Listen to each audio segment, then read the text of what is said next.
அன்னை தமிழுக்கு முதல் வணக்கம். என் உயிரான அண்ணன் தலைவர் தளபதி அவர்களுக்கு உயிர் வணக்கம்.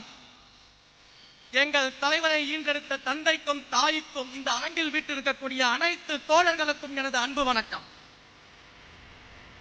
ஒரு மாபெரும் புரட்சி, மக்கள் புரட்சி, அரசியல் புரட்சியை தமிழக வெற்றி கழகம் என்ற மாபெரும் இயக்கத்தின் மூலமாக தளபதியாக முன்னின்று நம் தலைவர் நடத்தி கொண்டிருக்கிறார். நாம் எல்லாம் அதில் பயணித்துக் கொண்டிருக்கிறோம்.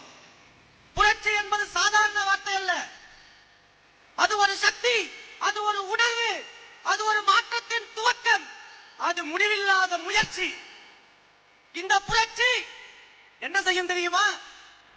இந்த புரட்சி அடக்குமுறைகளை ஒடுக்கும், அநீதிகளை அழிக்கும். மக்கள் மனதிலிருந்து இந்த புரட்சி துவங்கி அதே மக்களின் நல் வாழ்வை மேம்படுத்தும்.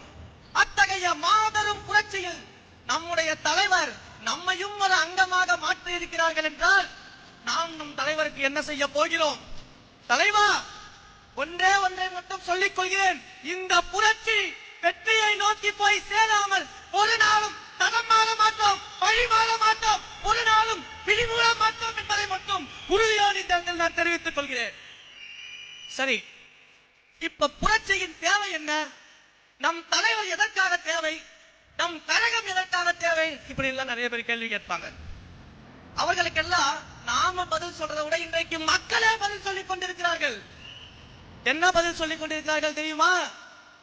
கருவில் இருக்கும் பெண் குழந்தை முதல் வயதான பாட்டி வரைக்கும் பெண்களுக்கு பாதுகாப்பு இல்லாத ஒரு ஆட்சியை நடத்தி கொண்டிருக்கக்கூடிய இந்த ஆட்சியாளர்கள் தேவையில்லை. தங்கள் வீட்டு பெண்களுக்கு அண்ணனாக, தம்பியாக, பிள்ளையாக பாதுகாப்பு கொடுக்க எங்கள் தலைவர் தளபதி அவர்கள் தான் வேண்டும் என்று மக்கள் சொல்லிக் கொண்டிருக்கிறார்கள். தினந்தோறும் கொடூர கொலைகளும் கொள்ளைகளும் பாலியல் குற்றச்சாட்டுகளும் நடந்து கொண்டிருக்கக்கூடிய இந்த சமுதாயத்தில் சட்ட ஒழுங்கை பாதுகாக்காமல் வேடிக்கை பார்த்துக் கொண்டிருக்கக்கூடிய ஆட்சியாளர்கள் தேவையில்லை. மக்களை கண்ணும் கருத்துமாக காக்க வேண்டிய எங்கள் தலைவர் தான் முதலமைச்சராக ஆக வேண்டும் என்று மக்கள் சொல்கிறார்கள். தமிழ்நாட்டின் இளைஞர்களை எல்லாம் படிக்க வைக்க கல்வி கூடங்களை அமைத்து வளர்க்க வேண்டிய அப்பாக்கள் எல்லாம் இளைஞர்களை சீரழிக்க மது கடைகளை திறந்து, தெருவெங்கும் மது கடைகளை திறந்து இளைஞர்களை சீரழித்துக் கொண்டிருக்கக்கூடிய அப்பாக்கள் தேவையில்லை. போதைப் பொருள் பழக்கத்தை கட்டுப்படுத்தாத அப்பாக்கள் தேவையில்லை. ஒவ்வொரு குடும்பத்திலும் இருக்கக்கூடிய தாய்மார்களை டாஸ்மாக் என்ற யமன் மூலமாக தாலியை அறுத்துக் கொண்டிருக்கும் இந்த ஆட்சியாளர்கள் தேவையில்லை என்று குடும்பத்தில் ஒருவராக நின்று, குடும்பத்தின் தலைமகனாக நின்று எங்களை காக்க நம் தலைவர் தான் முதலமைச்சராக வேண்டும் என்று மக்கள் கேட்கிறார்கள். மாநிலத்தின் தன்னாட்சியை ஒடுக்கி ஒரே நாடு, ஒரே தேர்தல், ஒரே தேர்வு, ஒரே மொழி, ஒரே மதம் என்று இந்தியாவின் பன்முகத்தன்மையை சிதைத்துக் கொண்டிருக்கக்கூடிய பாசிச ஆட்சியாளர்கள் வேண்டாம். பாசத்தோடு மதச்சார்பற்ற சமூக நீதி கொள்கைகளை முன்வைக்கக்கூடிய நம் தலைவர் தான் முதலமைச்சராக வேண்டும் என்று மக்கள் கேட்கிறார்கள். எப்படியெல்லாம் மக்களை பிரித்து சூழ்ச்சி செய்து ஆட்சி அதிகாரத்தை உசிக்கலாம் என்ற பாசிச ஆட்சியாளர்களும் வேண்டாம். எப்படியெல்லாம் மக்களை சுரண்டி ஒரு குடும்பம் மட்டும் வாழலாம் என்று நினைக்கக்கூடிய பாயாச ஆட்சியாளர்களும் வேண்டாம். பாசத்தோடு மக்களை நேசிக்கக்கூடிய தலைவர் தான் முதலமைச்சராக வேண்டும் என்று மக்கள் கேட்கிறார்கள். ஒட்டுமொத்தமாக இந்த ஜனநாயகத்தை குழி தோண்டி புதைக்கக்கூடிய இந்த ஒன்றிய பாஜகவும் மாநில திமுகவும் இனி தமிழ்நாட்டிற்கு தேவையே இல்லை. இந்த ஜனநாயகத்தையும் ஜனங்களையும் காக்கக்கூடிய எங்கள் ஜனநாயகம் தான் வேண்டும்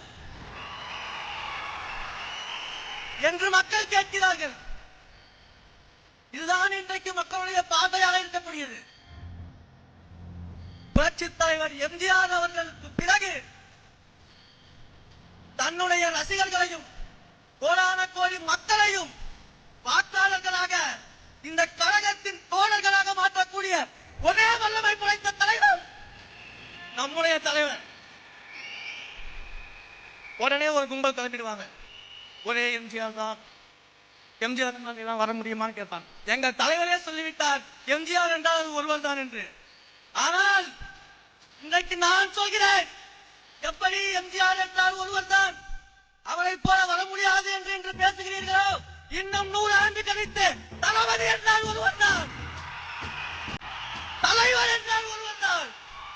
அவரை போல ஒரு முதலமைச்சர் இது கிடைக்க மாட்டார், அவரை போல நல்லாட்சி கொடுக்க மாட்டார் என்று வருங்காலம் பேசக்கூடிய தளபதியாக நம் தலைவர் இருப்பார். மக்களை சந்திக்கல, தளத்துக்கு வரல, இப்படி எல்லாம் சொல்லி குட்டி கரணம் போட்டு குறை வித்தை காட்டுவார்கள். ஆனால் இன்னும் பெருமையும் பேசிக் கொள்வார்கள். நாங்கள் பாரம்பரிய கட்சி, 50 ஆண்டு கால கட்சி, தாத்தா காலத்து கட்சி, இந்தியாவிலேயே மாபெரும் மாநிலங்கள் எல்லாம் ஆட்சி செய்யக்கூடிய கட்சி என்றெல்லாம் சொல்லிவிட்டு ஊரெங்கும் மேடை போட்டு எங்கள் தலைவரை பற்றியும் எங்கள் கழகத்தை பற்றியும் இரவு வீட்டில் ஒப்பாரி வைக்கும் கிழவி போல அழுது கொண்டிருக்கிறீர்களே, இதை விட என்ன சான்று வேண்டும்? எங்கள் தலைவர் களத்துக்கு சென்று சேர்ந்து விட்டார், மக்கள் மனதிற்கு சென்று சேர்ந்து விட்டார், வெற்றியை நோக்கி சென்று சேர்ந்து விட்டார். அதற்கு இதுவே ஆதாரம். இவ்வளவு அரசியல் பேசுகிறோம், இவ்வளவு அதி தீவிரமாக அரசியல் மயப்படுத்தப்பட்டிருக்கிறோம். நம்மளை நோக்கி இவர்கள் எழுப்பக்கூடிய ஒரு ஏளனமான விமர்சனம், சின்ன பசங்க பேசுறாங்க, சின்ன பசங்க கட்சியில் இருக்கிறாங்க என்றெல்லாம் பேசுகிறார்களே.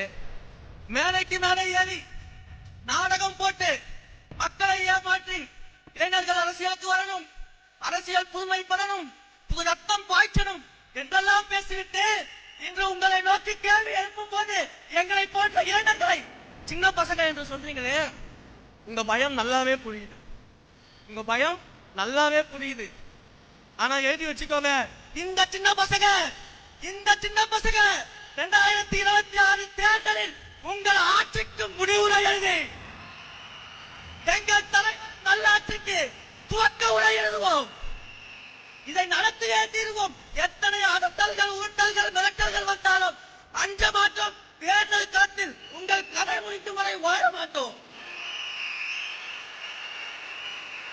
என்னுடைய உரையின் இறுதியாக சுருக்கமாக ஐயன் வள்ளுவனின் வாக்கை மட்டும் சொல்லி நான் விடைபெறுகிறேன். முறை செய்து காப்பாற்றும் மன்னவன் மக்களுக்கு இறை என்று வைக்கப்படும். நீதி தவறாமல் மக்களுக்காக கடமையாற்றக்கூடிய ஆட்சியாளர் கடவுளாக போற்றப்படுவார். நம் தளபதி வரும் காலத்தில் மக்கள் மனதில் போற்றப்படுவார். 2026 தமிழக வெற்றி கழகத்தின் ஆட்சி அமைகிறது. தலைவர் முதல்வர் ஆகிறார், நல்ல ஆட்சி கொடுக்கிறார் என்பது எந்த மாற்று கருத்தும் இல்லை. வாய்ப்பளித்த என் உயிரான தலைவருக்கும் அன்பிற்குரிய பொதுச் செயலாளர் அண்ணன் ஆனந்த் அவர்களுக்கும் அனைவருக்கும் நன்றி தெரிவித்து விடைபெறுகிறேன். வெற்றி நிச்சயம்.